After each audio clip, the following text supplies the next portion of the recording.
Parents, teachers, grandparents, and caretakers.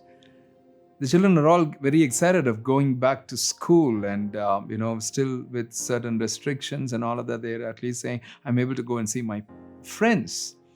But some of them are actually anxious. There are certain things that has happened during this pandemic. During this pandemic, there are certain things that has happened. And some gossips have gone behind, and somebody has talked about them, and they try to maybe help some of their friends. And as they try to help some of their friends, they have landed up in a soup. They are in a very difficult space right now, and things like that. So as parents, what do we do? What do we do? As parents, I think it's very important for us to have a conversation with them and helping them to understand where they are. So it's very important for us to deal with discouragement. Some of them might be very discouraged. Please understand, teenagers, young people, children, all of them are very brittle in their emotions. Very fragile in their emotions. One little comment has come, one little statement has come, the friend has said something, they might actually come back home, especially when they are teenagers, or young people. They would come back home totally disturbed. That's where I think we need to be available. Very important. We need to be available. Available for what? Available to start conversations. I hear this again and again from different parents. Oh, they're all teenage. They don't like to talk to us, and they want to be, they're saying, give my space. I like to be inside my room. So please give my space. I understand giving them space, yes. But in an Indian context, we always connected. We always shared. Please understand, let's not be in a family where we all know there's an elephant in the room, but we don't talk about it. We go run around it. No, I think we need to speak about the elephant in the room. If there are issues that we are dealing with, that we and our husband and, my wife, or issues that are happening between us, I'm kind of very reluctant there, because yes, there are issues. We have to deal with it. If we have to say sorry, we have to say sorry. If we have to rectify, we have to rectify. All for what? For the sake of the children. For the sake of the children. I was very surprised. Surprised may not be a very great word. I can use a more strong word, but for this episode, I will just use the word surprise. When one of the mothers said, I have my own life. I can't sacrifice everything for my daughter. I need to live my life too. And every time she demands and says, I need to speak to her, and I need to talk to her, I need to be available with her. I mean, who was available for us? Nobody was available for us.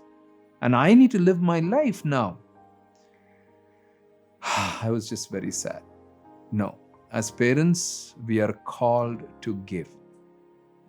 We are called to give. As parents, we are called to give. We can't just sit there and say, I need to have my space. Yes, we need to have our spaces. I understand that. We need to have our breaks. I understand that. We need to have our rest times. I understand that. But if your children are teenagers, young teenagers, pre-teens, teens, don't lose that connection. Spend time with them. Don't back out. However busy you are, whatever it is. I've seen several times parents say this, I work so hard and I come back, I don't have the energy. I understand that. May God give you that grace. May God give you that grace. I'm beginning to see there are so many children who are hurting. I had this one girl come and meet me in one of the city when I was visiting recently. You know what she said? She's in, working. She's a working professional right now. But she says, I hate my father. I hate my mother. Do they know about it? No, they still call me up and they talk and all of that, but I hate them. Teachers, parents, caretakers, grandparents, don't lose that connection. See, discouragement is going to be a huge thing that your children, your teenagers will face, young people will face. I've heard several times, young people would tell me, my mom says, don't be discouraged at all. If you're discouraged, you're, not valuing us. We are there for you. Why are you getting this? It's okay. That's their journey. If they're getting discouraged, it's okay. Go and sit with them. I love this little cartoon that I saw recently, that one guy is very discouraged and, sitting there, and the other guy comes around and just sits there for the next 1 hour. And then this guy says, "Thank you so much." It was after some time that guy says, "Thank you so much that day for coming and just sitting quiet right next to me. I needed somebody just to sit quiet right next to me, not to advise me and say." But sometimes some of our children, their personalities are different. They might be looking for advice. They might be looking for some encouragement. I don't know what it is, but help them to run. Help them to run. This is a very old chorus. It's not my composition, no. It's composed by some organization. I forgot. I learned it as a small child. And it's a beautiful chorus that says, "I'm running the race. I'm running the race to win. I'm running the race. I'm running the race to win. Running the race. I'm running the race to win. Sometimes I feel like giving up and falling down within, but I'm still running the race. I'm running the race to win. Running the race, I'm running the race to win. I'm running the race. I'm running the race, I'm running the race to win. Sometimes I feel like giving up and falling down within, but I'm still running the race. I'm running the race to win. Sometimes we feel like giving up.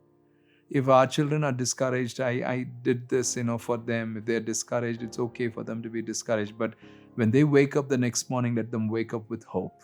Maybe just before they go to sleep, or maybe when you put them to sleep, even if they are teenagers, even if they are young people, just go and sit around side with them and just help them up and say, "It's okay, I know you're discouraged, but I'm there for you." Maybe sometimes we don't have to say anything. Sometimes we don't have to talk anything. Sometimes we don't have to even share anything. I'm sorry, I'm breaking down in tears because I've recently, with 3-4 young people, they sent me messages and this is what they said. "My mom always likes to, point out my mistakes, and I'm discouraged. It's because of me and because of my mistakes and all of that." She would always say things. "My father, I can't even talk to him. He will immediately start shouting for everything." And I recently had a 21-year-old saying, "My father still beats me up." I think it's very important we go and stand on behalf of our children. They're running the race to win. God is standing, the Heavenly Father is standing there cheering them up and saying, "I'm not giving up on you. Don't give up on your life." Parents, teachers, caretakers, please. Grandparents, I know you are there constantly cheering them and things like that. But sometimes some grandparents have become so picky with today's culture. "Oh, they're doing like this, they're doing like that, they're sitting on the phone all the time." Just go and connect with them. Just go and connect with them. Appreciate them, encourage them, pray for them. That's the need of the hour. They're all running a race, and they're running a race to win.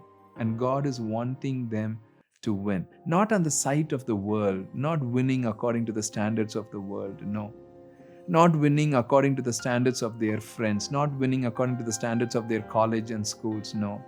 Sometimes some of our kids may not even, win some of those standards, no. Today we are so focused on that winning, no. If they can win, as they begin to grab that purpose of God over their lives, to understand and realize that preciousness of God over their lives, and if they can live a life to the full on the calling that God has over their lives, I think that is a winner. That is a winner. Running the race. Sometimes I feel like giving up and falling down within, but I'm still running the race. I'm running the race to win. I'm running the race. Let our children not give up on that race. They're running the race to win. And their God, their Heavenly Father, is cheering them up. Are we cheering them up? Are we there for our kids?